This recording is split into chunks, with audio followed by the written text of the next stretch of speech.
Jaggy, Jaggy, yeah, venez découvrir le monde des paroles des filles, Jaggy, et la méthode d'Ibambari.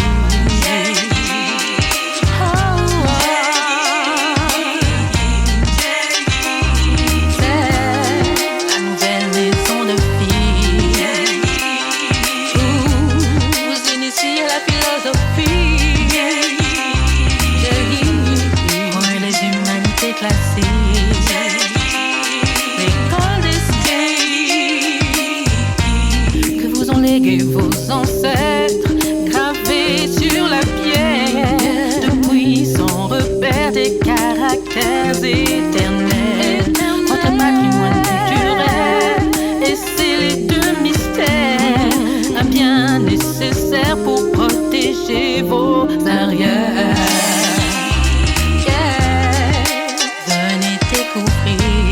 Vous avez ici un extrait du papyrus d'Ani, qui est un papyrus célèbre, qui a été publié autour de la 18e dynastie, on va dire ça comme ça, c'est-à-dire autour de 1500, à peu près avant l'ère actuelle. Et vous reconnaîtrez très tôt donc cette vache, on va dire couchée, avec des caractéristiques particulières. Et c'est ce que nous allons analyser aujourd'hui pour bien comprendre de quoi il s'agit. Et qu'est-ce que les ancêtres de la vallée du Nil, donc les anciens Soudanais, ont traduit dans cette figure, qui est une figure essentielle, hein. Vous allez naturellement vous en rendre compte, sauf que les moyens de la lecture phonétique ne permettent pas toujours de comprendre de quoi on parle. Parce que quand je dis déesse, c'est comme si on envisageait les choses différemment. Pourtant, on va très tôt se rendre compte qu'en réalité, nous connaissons bien cette figure, sauf que elle est ici décrite d'une certaine façon. Et c'est de cette façon qui, pour nous, qui justifie d'ailleurs du sujet du jour.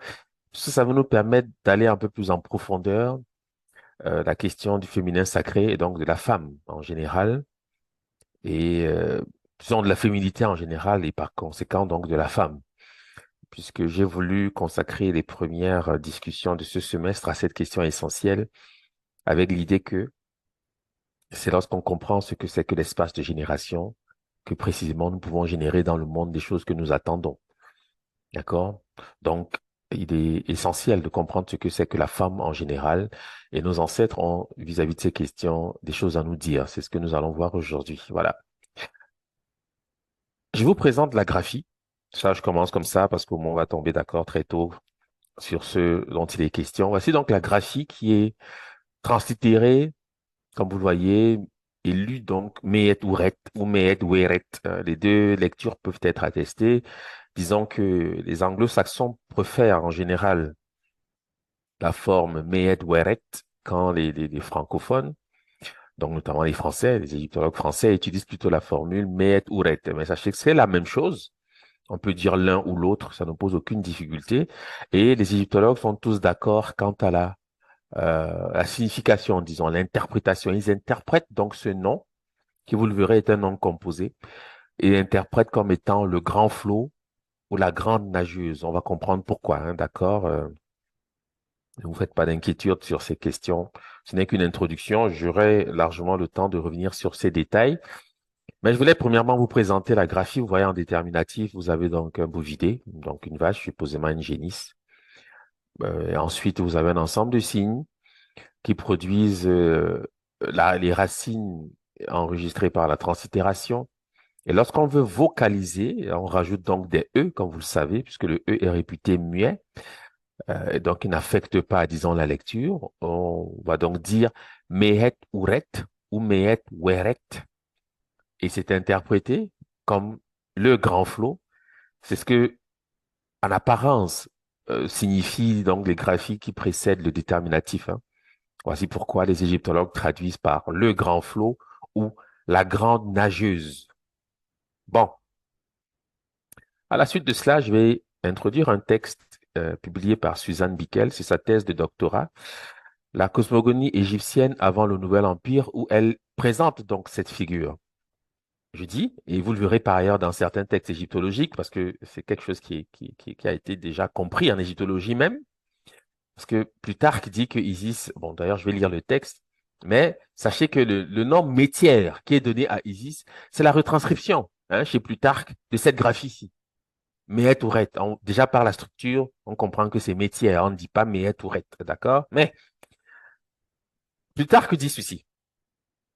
Il, en parlant des Égyptiens, appelle Isis tantôt Mout, tantôt Atouri, tantôt Métière.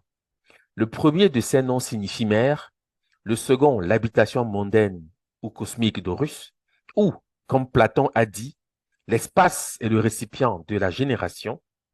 Le troisième nom est composé de deux mots qui veulent dire plein et cause, car la matière du monde est pleine et elle est unie au principe dont la bonté, la pureté et l'ordre sont les caractères. Donc, c'est que vous comprenez déjà ici, parce qu'en fait, quand j'ai introduit la chose de cette façon, c'est pour gagner du temps. J'aurais pu utiliser d'autres stratégies, mais je vais aller un peu vite parce qu'il y a beaucoup de choses à dire. Vous observez une chose, c'est que Plutarque nous dit, et il a raison, que c'est un nom composé de deux mots. Mais, naturellement, lui, il dit que ces deux mots signifient plein et cause. Donc, ce qui nous éloigne des conclusions de l'égyptologie, puisque l'égyptologie dit que c'est grand et flot ou grand et nageuse. Entre plein et cause et grand et flot, je conviendrai qu'il y a quand même un espace au moins. C'est une espèce de grand écart difficile à restituer. Donc, c'est vraiment compliqué. Mais les égyptologues savent pourtant, parce que ça, je l'ai rencontré dans la littérature, savent pourtant que c'est la lecture effective de cette graphie que Plutarque lit métière. Mais lui, il dit que métière signifie plein et cause, et non pas grand flot. Donc, ils auraient déjà pu, avec une certaine, disons, volonté, rectifier ceci, en tout cas, au moins essayer. Mais bon, on va considérer que c'est peut-être la méthodologie qui est différente. Mais quoi qu'il en soit, je le dis déjà comme ça pour que vous sachiez de quoi nous allons parler. Parce que c'est ce nom-ci, métière, qui est présenté comme ça dans la graphie, de manière, disons, avec des signes, de manière graphique. C'est ce nom. Voilà. Donc déjà, on ne dira plus Méet Tourette, même si je vais garder cette manière de dire pour que vous ayez bon, une certaine référence, parce que plus tard, vous pourrez faire des recherches et vous devez savoir de quoi je parle. Voilà. Donc, on va donc analyser la graphie et on constate qu'effectivement, c'est une graphie qui est constituée de deux mots. D'accord? Vous avez le groupe 1, je l'ai distingué avec le chiffre 1, vous le voyez. Le groupe 2, je l'ai distingué avec le chiffre 2, vous le voyez. Et puis le groupe 3, que je ne compte pas, puisqu'il s'agit en fait du déterminatif, c'est-à-dire d'un classificateur, pour nous dire de quoi nous sommes en train de parler. C'est le nom de cette fameuse, entre guillemets, déesse, qui est représentée sous la forme d'un bouvier, c'est-à-dire d'une vache. Donc le déterminatif, quoi qu'il ait vu, bon, on va dire ne se lie pas, entre guillemets. C'est un classificateur. Donc les deux mots à analyser pour comprendre pourquoi Plutarque dit plein et cause, ce sont ces deux, les mots qui précèdent le déterminatif, c'est-à-dire les mots qui précèdent le bovidé, c'est-à-dire le groupe 1 et le groupe 2, on va dire ça de cette façon. Et ce sont ces deux groupes qui sont lus, je vous le dis tout de suite, grand flot et grande nageuse, parce que les égyptologues postulent que le groupe 2 signifie grand. Okay? En général, c'est ce qu'il signifie dans le texte égyptien. Je vous le dis quand même. Mais on voit bien que Plutarque dit que ça veut dire cause. Et il est question de savoir est-ce qu'il faut corriger Plutarque ou pas, parce que Plutarque avait quand même l'avantage d'écrire à une époque où il avait quand même encore une certaine proximité, une certaine connaissance des caractères. Il s'est entretenu avec les anciens Égyptiens pour produire ce résultat, puisqu'il dit que les Égyptiens appellent Isis, Mout ou Atouri ou Métière. Donc, il part du fait qu'il a la connaissance de comment les anciens Égyptiens déjà abordaient les questions. Donc, on va essayer de comprendre pourquoi lui il dit ça. Donc, est-ce que Plutarque a donc raison? Puisque l'égyptologie conclut qu'il s'agit d'une grande nageuse ou d'un grand flot. Plutarque dit que non, que ça veut dire plein et cause. Et il le dit sur la base des dires même des anciens Égyptiens. Hein, je précise cela. Et il faut donc savoir, est-ce qu'il a raison?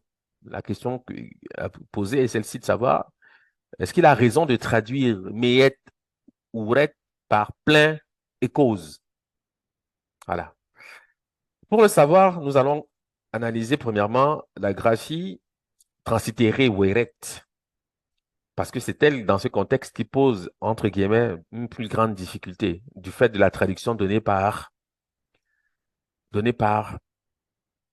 Plutarque. OK? Il dit que ça veut dire cause, alors qu'en contexte, et les égyptologues le savent, puisqu'ils traduisent par grand, en contexte, c'est un groupe qui signifie grande ici, parce qu'il est au féminin, grande. Il est au féminin parce qu'il y a la galette de pain. Je le dis comme ça en passant rapidement, OK? Voilà. Donc, pourquoi lui traduit ce groupe par cause? C'est ce qu'il faut comprendre. OK? Donc, en général, et vous ouvrirez donc le dictionnaire de Faulkner, même celui de Bonamy, si vous l'avez, vous le verrez, hein. Sur les pages consacrées donc à ce groupe, c'est ce qu'on appelle un cadra. Ces deux signes sont généralement associés, hein, avec ceci que le signe classé D21 qui représente une sorte de bouche est en fait un complément phonétique dans ce contexte parce que l'oiseau à lui seul suffit pour arriver au même résultat. Donc, il est dans ce contexte, bien sûr, le signe directeur. Mais, on va commencer par le sens habituel donc de ce groupe. Ici, il n'y a pas la galette de pain. Je le dis peut-être pour ceux qui ne voient plus la galette de pain, c'est parce que quand on rajoute la galette de pain, ce que j'appelle la galette de pain, c'est ce demi-ovale que vous voyez sous le signe qui ressemble à une bouche, hein, pour dire rapidement les choses. C'est un demi-ovale qui rend compte du féminin, hein. Donc, ça veut dire que le mot est seulement au féminin, c'est tout. Mais lorsqu'on l'enlève, ça ne change pas le sens. Ça veut dire qu'ici, c'est le sens régulier, disons, on va dire au masculin. OK? Ça, c'est pour que vous sachiez pourquoi il n'y a plus la galette de pain. Mais c'est le même mot. Bon. Donc, il signifie grandeur, suffisance, excès, surplus, beaucoup, en contexte. Et il est donc question, naturellement, de savoir pourquoi Plutarque nous dit que ça signifie cause. Non, parce qu'on ne voit pas cause ici. D'accord? On voit grandeur, suffisance, excès, surplus, beaucoup. Et ceci justifie, je le dis encore une fois, des conclusions auxquelles parviennent donc les manuels de vulgarisation, c'est-à-dire les égyptologues, parce qu'ils traduisent par grande, pour dire le grand flot, la grande nageuse, à cause du fait que c'est un signe qui signifie grandeur. Bon, mais je le dis plus tard, dit que ça veut dire cause. On va comprendre pourquoi. Alors, la première chose, c'est que nous allons donc aller en contexte. Nous avons une chance, c'est que le copte enregistre le mot. Donc, nous allons quitter de la convention pour aller dans la vraie vie. Parce que le copte, c'est une langue qui a véritablement été parlée, donc ça nous évite des suppositions. D'accord? Vous avez ce groupe qui existe, qui est traduit par Isis la Grande. Vous voyez le groupe qui renvoie à la déesse elle-même, le siège et la galette de pain, entre guillemets, suivi donc de ce groupe auquel se rajoute la galette de pain pour signifier que c'est un féminin. Voici pourquoi on va dire Isis la Grande. Mais nous savons comment ça se lit en copte, de manière certaine, d'accord?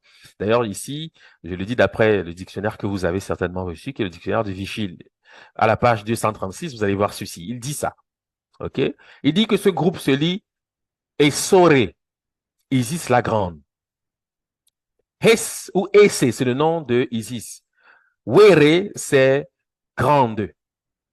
Donc, ça se lit, c'est un mot composé de Ese et Were.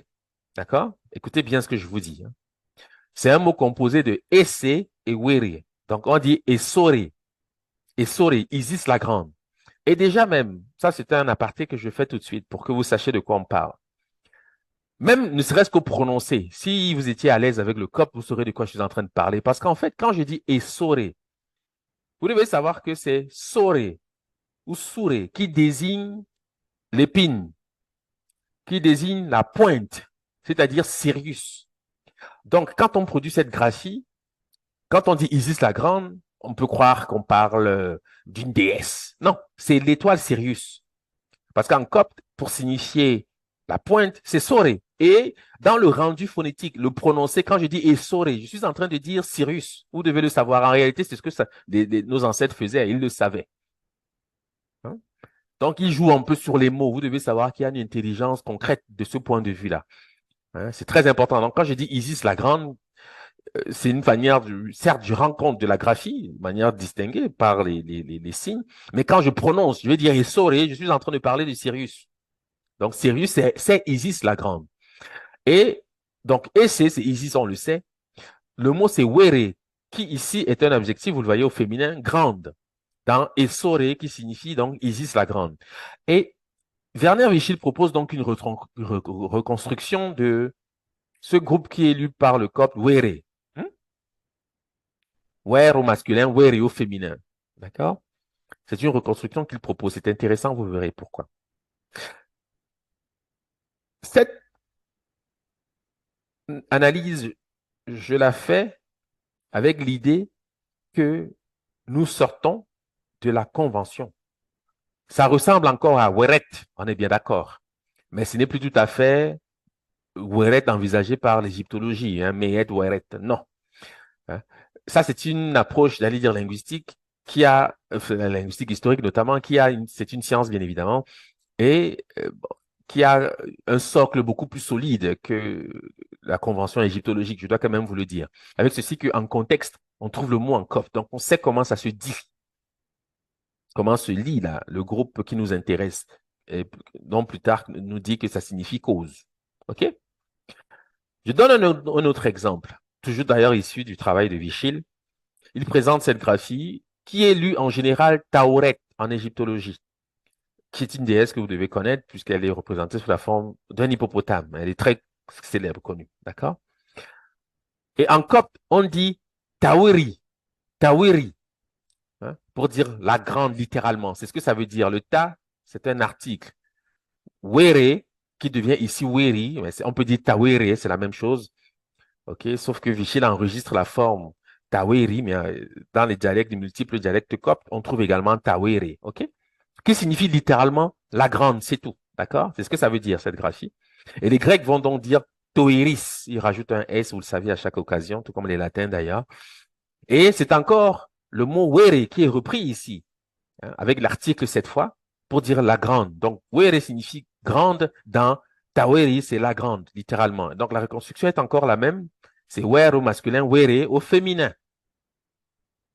Je donne ces exemples pour que vous sachiez comment se prononce, je le dis encore une fois, le groupe qui nous intéresse, c'est-à-dire cet oiseau auquel est associé son complément, c'est-à-dire le signe qui représente une bouche, quelquefois la lettre T pour signifier que c'est un féminin.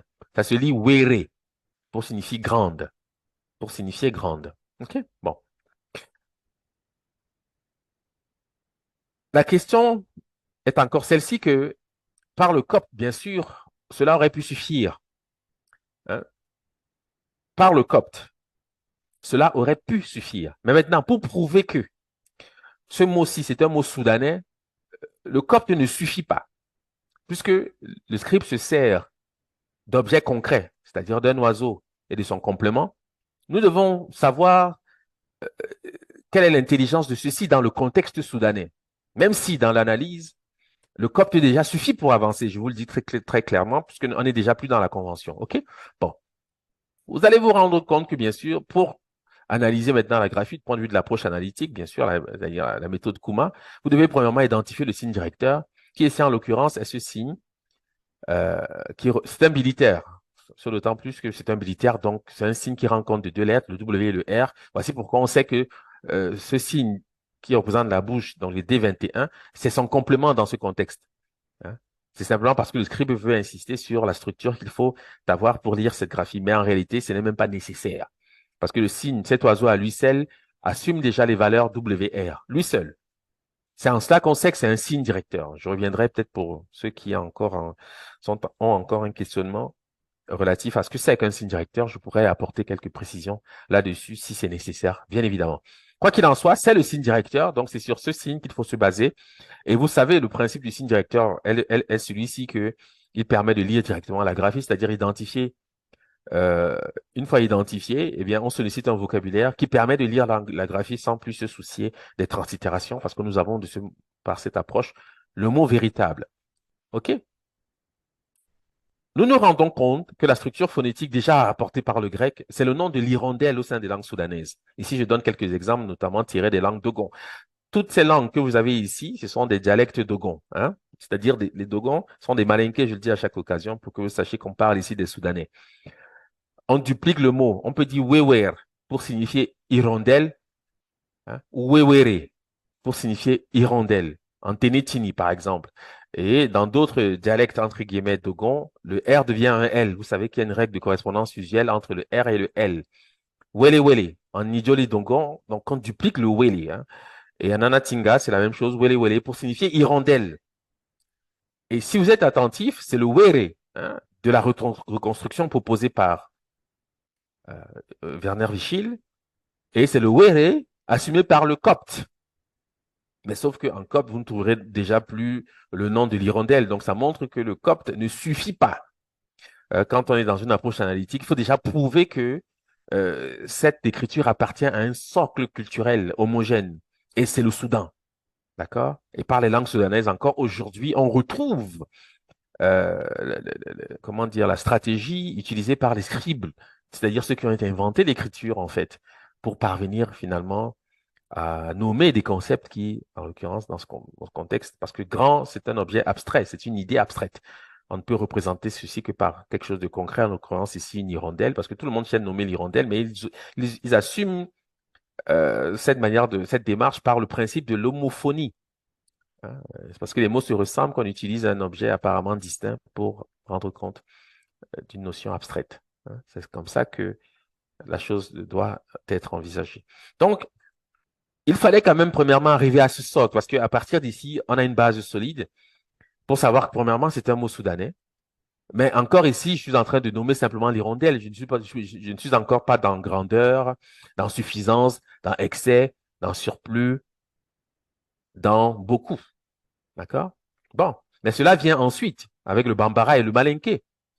En bambara, on dit were ou wara, pour signifier augmenter, agrandir, se développer. C'est ça. Grandeur, suffisance, excès, surplus, beaucoup. Dans le contexte égyptologique, c'est ce qu'ils vont dire, mais vous verrez que c'est la même chose, c'est la même idée. Hein? En malinké, on dit wara, déborder. Donc, on peut même supposer qu'il y a là en arrière l'idée d'inondation, bien évidemment. On va donc dire en malinké wara, déborder, se multiplier, devenir abondant, multiplier, rendre abondant. Et en malinké, on dit were, c'est nombreux. C'est exactement le sens de cette graphie. C'est en cela qu'on sait que je suis en train de parler le malinké, le bambara, quand je sollicite les caractères sacrés égyptiens. D'accord?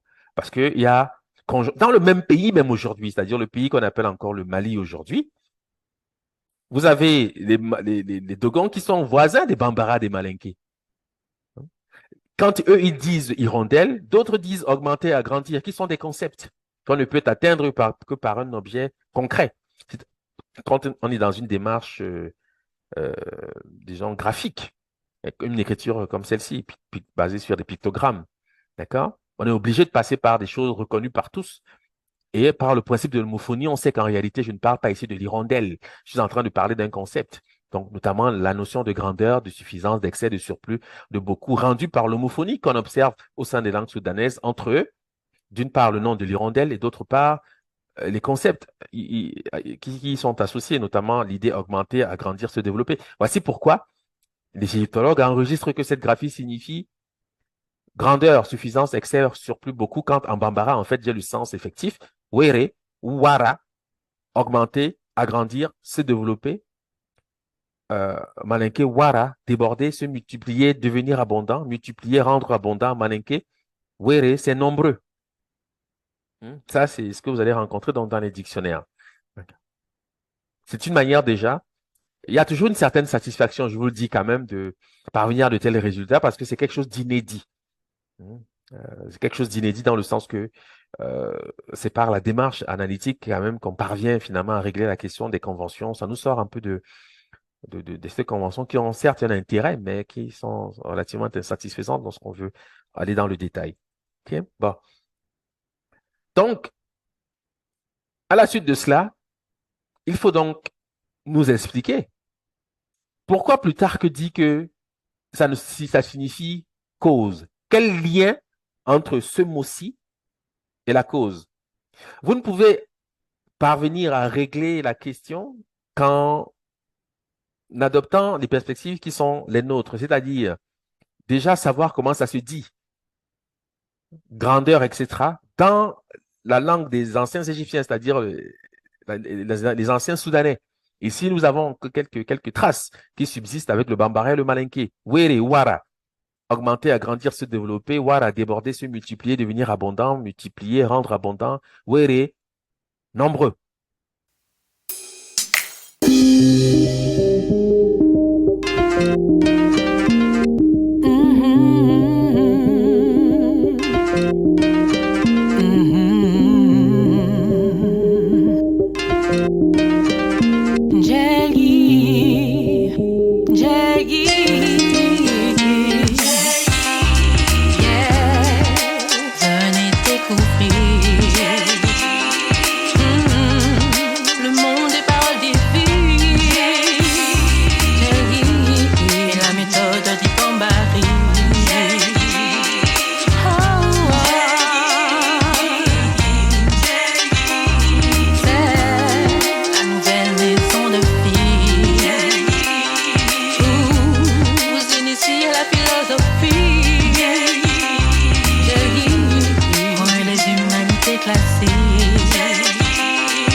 Vos ancêtres gravés sur la pierre, depuis sans repère des caractères éternels. Votre patrimoine culturel et scellé de mystères, un bien nécessaire pour protéger vos arrières. Venez découvrir le monde des paroles divines.